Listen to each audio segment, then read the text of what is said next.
If you are a conservative Republican, you can celebrate the fact that we solved the most dangerous part of this financial crisis largely with private capital, not public capital.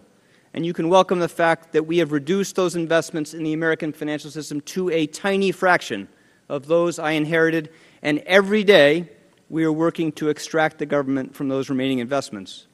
If you are a fiscal conservative, you can celebrate the fact that CBO now estimates that losses on the TARP investments will be in the range of $66 billion, less than 10% of the $700 billion in authority provided by the Congress. If you are a liberal or progressive, you can welcome the fact that after a lost decade for the middle class and a crisis which left millions of Americans out of work and living below the poverty line, that we did not have to spend hundreds of billions of dollars of scarce taxpayer resources on banks, which gives us more room to protect investments in our critical priorities as a country.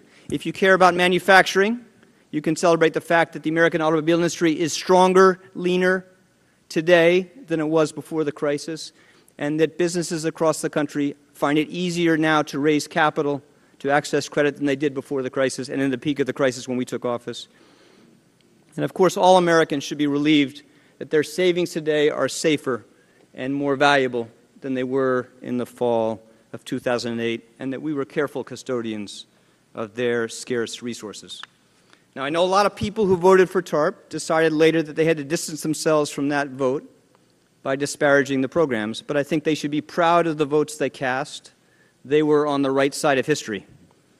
Thank you, Mr. Chairman.